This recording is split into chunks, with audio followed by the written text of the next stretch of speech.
excited to be sitting here with Amanda Pollock, Public Affairs Officer for Acadia National Park, one of my favorite spots on the planet. Thank you so much for joining us. Thank you for having me. I'm really excited to talk about the park. Well, and there is so much to talk about because we're coming up on spring and summer. Not quite peak season yet, but there's still kind of a lot to talk about, especially for early visitors. What should people expect kind of in the early months of the season in Acadia in terms of trail closures, construction? There's a lot going on there. Absolutely. Well, we are going to be doing a little bit of construction in a couple of different places around the park. We also do have some temporary trail closures in place for the peregrine falcon recovery efforts that we are taking on in the park. Yeah. But by and large, the best thing that visitors can do for a wonderful experience in the park is to think ahead and to plan.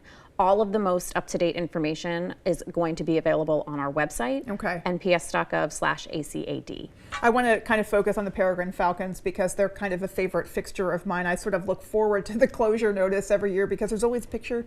Yes, we kind of love them. But the closure really isn't about sort of protecting them. It's actually more to do with protecting people from the falcons. So talk about that because they're quite adept at defending themselves. Sure. So it's two things, right? Yeah. So the peregrine falcons were endangered for quite some time and they get spooked easily and they will then, they have the ability or they will tend to abandon their young before they're able to fend for themselves. So that is one piece of the puzzle. But it's also important to note that these birds are fiercely protective of their young.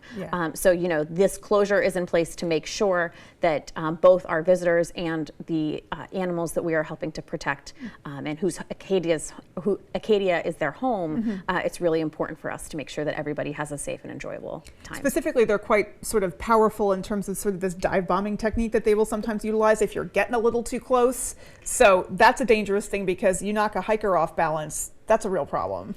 Yeah, absolutely, especially on some of those precipice trails. But again, what's most important is just people respecting those trail closures and giving those birds their space so that their babies can be safe and learn to fly. And they can go free into the natural world. Yeah, it's the conservation efforts with regard to the falcons, how successful have those been?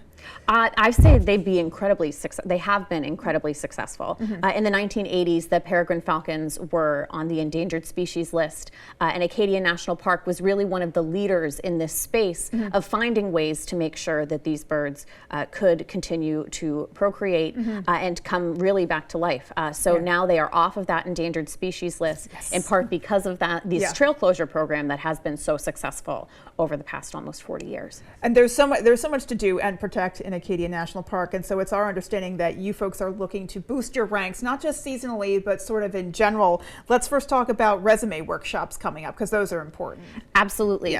We would like to talk about Acadia National Park as being in the forever business. So we're looking for people who are eager to be a part of that National Park Service mission of protecting and preserving places. But our hiring process is a little bit different than the average private sector hiring process. So we're holding federal resume workshops to walk people through what that hiring process looks like. Okay. And also just in general, seasonal hiring, permanent hiring, how much are you looking to boost your ranks and kind of what's the process there? Absolutely. So right now, a lot of the positions on our maintenance crew for the summer, those positions are open and still accepting applications. So we're looking for people to come out on our trail crew, people to come out on our roads crew, on our janitorial crew. All of those are seasonal positions, but we're hopeful that because of the Inflation Reduction Act funding that we're seeing coming in, that hopefully we will have some different types of positions coming in the near future as well. And more permanent ones. Hopefully, yes. Alrighty, well, let's cross our fingers for that, for sure. Working in Acadia, not too shabby, I must say. We do have the best office in Maine, I must say. I would say that you